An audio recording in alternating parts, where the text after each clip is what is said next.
할렐루야! 성령으로 충만한 금요일입니다. 성삼위 하나님의 신령한 보호하심과 은혜가 모든 삶의 영역에 충만히 임하길 우리 주 예수 그리스도 이름으로 축원드립니다. 3월 19일 금요일 사순절 27번째 날 아침 예배 성삼위 하나님께 올려드립니다. 우리 다 함께 사도신경으로 신앙을 고백하며 이 아침을 시작하기 원합니다. 전능하사 천지를 만드신 하나님 아버지를 내가 믿사오며 그 외아들 우리 주 예수 그리스도를 믿사오니 이는 성령으로 잉태하사 동정녀 마리아에게 나시고 본디오 빌라도에게 고난을 받으사 십자가에 못 박혀 죽으시고 장사한 지 사흘 만에 죽은 자 가운데서 다시 살아나시며 하늘에 오르사 전능하신 하나님 우편에 앉아 계시다가 저리로서 산 자와 죽은 자를 심판하러 오시리라.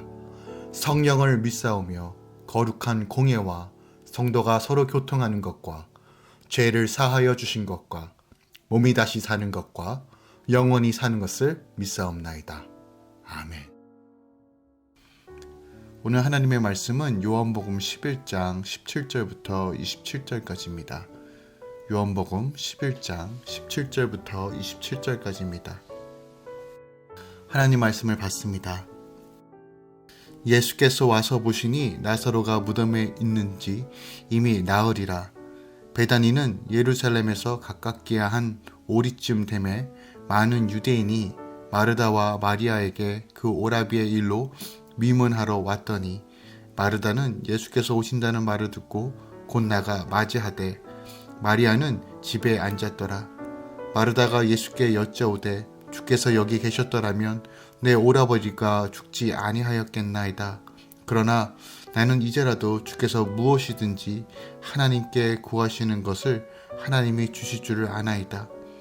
예수께서 이르시되 내 오라비가 다시 살아나리라. 마르다가 이르되 마지막 날 부활 때에는 다시 살아날 줄 내가 아나이다. 예수께서 이르시되 나는 부활이요 생명이니 나를 믿는 자는 죽어도 살겠고 무릇 살아서 나를 믿는 자는 영원히 죽지 아니하리니 이것을 내가 믿느냐. 이르되 주여 그러하오리다. 주는 그리스도시요 세상에 오시는 하나님의 아들이신 줄 내가 믿나이다. 아멘. 하나님의 말씀입니다. 오늘 본문은 어제에 이어 나사로의 죽음으로 인한 마르다의 슬픔, 그리고 부활과 생명의 주로서 예수님의 자기 선언이 기록되어 있습니다. 본문을 보면 예수님께서 베다니 나사로의 집에서 도착하신 것은 나사로가 죽어 나흘이나 지난 때였습니다. 그러니까 예수님께서 나사로의 병 소식을 들으셨을 때는 나사로가 이미 죽었을 가능성이 있습니다. 예수님께서 일부러 이틀을 더 유하신 것이 아니라 죽은 나사로를 살리시고자 그렇게 하신 것입니다. 예수님께서 나사로의 집에 오셨을 때는 예루살렘부터 많은 사람들이 문상하러 와 있었습니다. 이때 예수님께서 오신다는 말을 들은 마르다는 달려나가 예수님을 맞았습니다. 그리고 예수님께서 거기 계셨다면 자기의 오라비가 죽지 않았을 것이다 하며 깊은 아쉬움과 슬픔을 토로하였습니다. 마르다는 예수님이 어떤 병도 고쳐주실 수 있는 분임을 믿었습니다. 그녀는 예수님이 거의 죽게 된 왕의 신하의 아들을 살려주신 것과 베데스다 못에 38년 된 병자를 낫게 하신 것을 보았고 알았습니다. 하지만 부활이요 생명이신 예수님, 지금 이 시간 그 능력을 행하시는 하나님에 대해서는 아직 그 단계까지는 알지 못했던 것이에요. 예수님은 우리가 그분을 더 잘 알길 원하십니다. 죽음과 같은 사건이 찾아올 때 우리는 부활이시며 생명이신 주님을 만나고 경험하고 찾아야 합니다. 이에 대해 예수님께서는 당신께서 부활과 생명의 주 되심을 다시 한번 선언하십니다. 마르다에게 생명의 주로서 당신에 대한 믿음을 가지더라고 요구하십니다. 마르다는 주님의 말씀을 듣고 예수님은 그리스도와 하나님의 아들이신 줄 믿는다라고 고백합니다. 이러한 마르다의 고백은 이전에 제자들을 대신하여 베드로가 하였던 것처럼 주님께 대한 그녀의 믿음이 어떠한 것인지를 분명하게 볼 수 있는 부분입니다. 마르다는 오라비의 죽음을 겪어서 이제라도 주님이 원하시면 하나님이 죽은 자를 살려주실 줄 믿습니다 라고 고백합니다. 그러나 마르다는 예수님께서 하나님의 아들이시자 그리스도이신 것을 믿으면서도 정작 예수님께서 나사로를 지금 다시 살려주실 것을 믿지는 못해요. 아마도 이것이 그 당시 사람들의 믿음의 한계였던 것 같아요. 주님과 동행하고 주님과 함께 하지만 실질적으로 부활의 능력을 믿고 바라본다는 것은 결국 성령의 능력 안에서 온전히 깨달았을 때만 가능하다는 사실도 우리가 알 수 있는 대목이에요. 그녀는 장차 죽은 자가 부활할 것을 알고 있었지만 지금 당장 오라비가 살 거라는 믿음은 없었던 것이에요. 하지만 그녀의 고백을 통해서도 그녀의 고백이 얼마나, 그녀의 믿음이 얼마나 대단한지는 우리가 알 수 있는 대목들이 참 많이 있습니다. 예수님의 부활은 죽음 이후의 부활뿐만이 아니라 죽은 것 같은 이 땅에서의 부활도 포함하고 있습니다. 그러므로 예수님이 지금 이곳에 있는 나도, 우리도 다시 살릴 수 있는 분이라는 사실을 우리는 분명하게 믿어야 합니다. 어떠한 조건이 이루어져서, 어떠한 환경이 이루어져서가 아니라 주님은 만왕의 왕 되시고 능력의 주이시기 때문에 지금도 기적과 이적을 행하시며 죽은 자를 살리시는 하나님이라는 그 사실을 우리가 믿음으로 바라보고 그것이 믿어지는 믿음을 달라고 하나님께 간구하고 기도해야 됩니다. 혹 우리 안에 예수의 능력을 제한하고 있는 것은 아닌지 우리의 믿음을 한번 돌이켜봐야 합니다.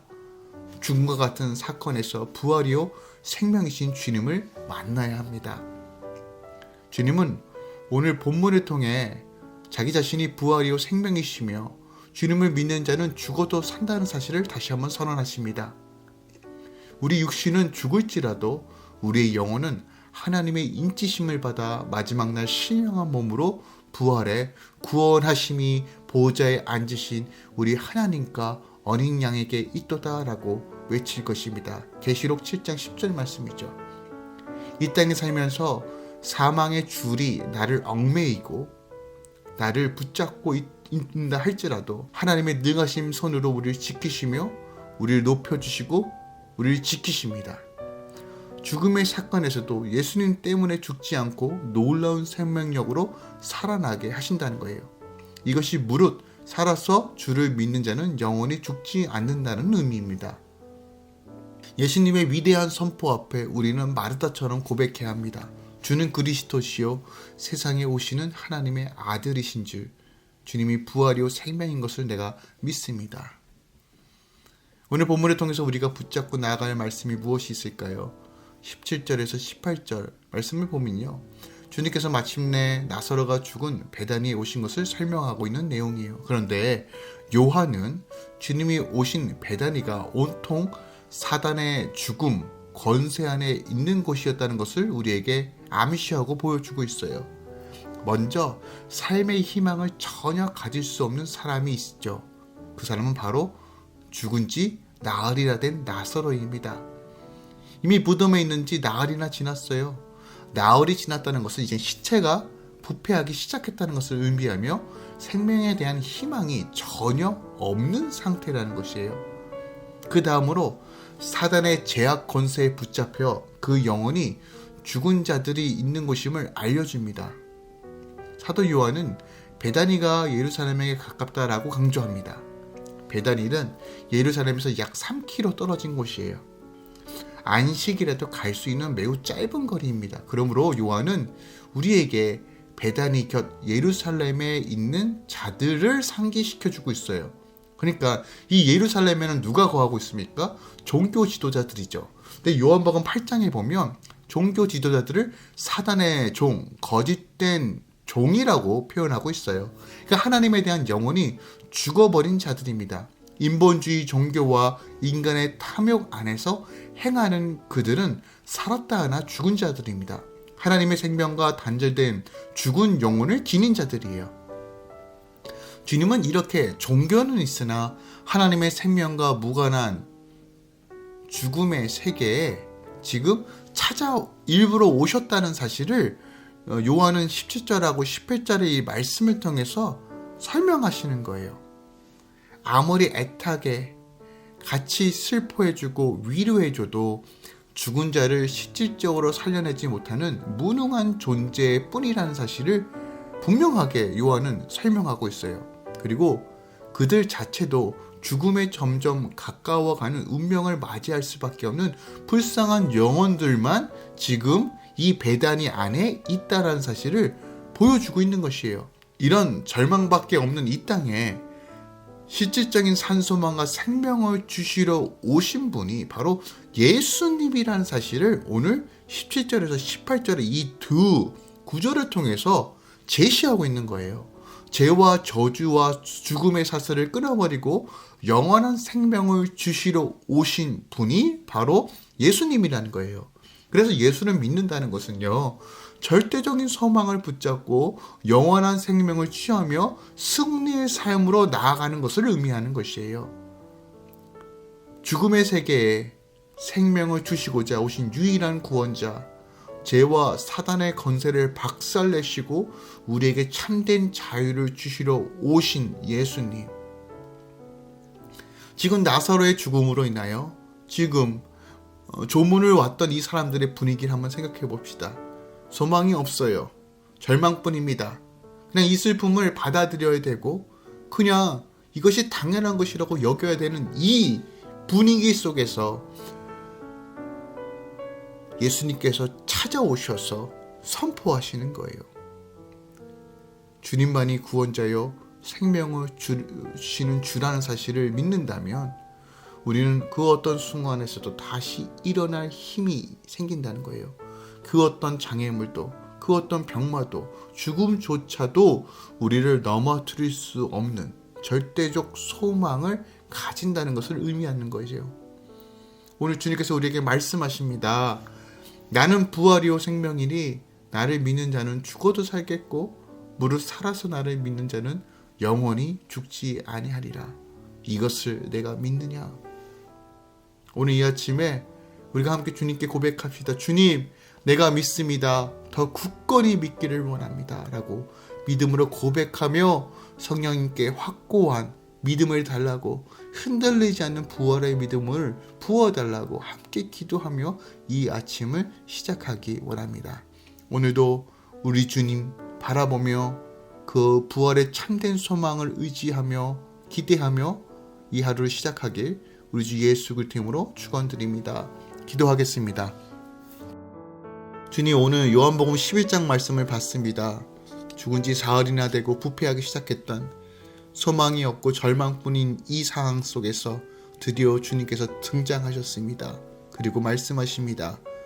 나는 부활이요 생명이니 나를 믿는 자는 죽어도 살겠고 무릇 살아서 나를 믿는 자는 영원히 죽지 아니하리라.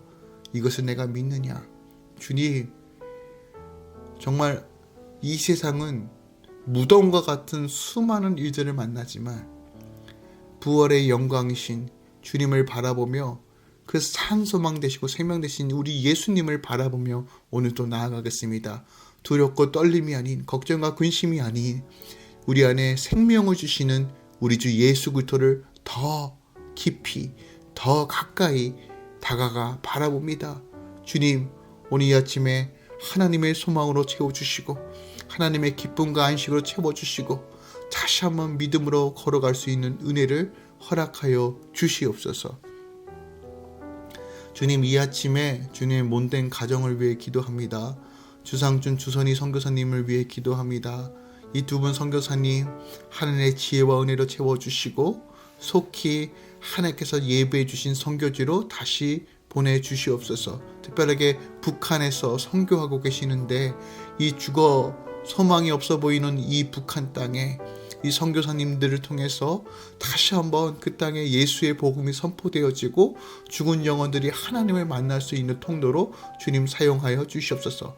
강건하게 붙들어 주시고 모든 환경과 재정을 열어주시고 주님 다시 주님의 맡겨진 그곳을 향해 나아갈 수 있도록 인도하여 주시옵소서. 특별하게 함께 살고 있는 김윤호 성도, 주은지 성도, 주아와 주원이 가운데서도 함께 은혜를 더하여 주셔서 믿음의 가정을 이루며 기쁨과 감격으로 하나님 나라를 누릴 수 있도록 인도하여 주시옵소서. 주를 향한 담대한 믿음, 또한 하나님의 말씀을 사모하고 성령 안에서 걸어가는 복된 가정 되게 하여 주시옵소서. 주어와 주원이에게 하늘의 지혜를 허락해 주시고 탁월하게 인도하여 주시고 세상을 이끌어가며 주의 영광을 드러나는 아들, 딸로 주님께서 붙들어 주시옵소서. 이제는 우리 주 예수 그리스도의 은혜와 우리 하나님 아버지의 놀라우신 사랑과 성령님의 내주교통 충만 역사하심이 오늘도 부활의 영광을 바라보며 믿음으로 온전히 주님 붙드는 모든 주의 자녀들의 삶 가운데 이제로부터 영원까지 함께 있을지어다. 아멘.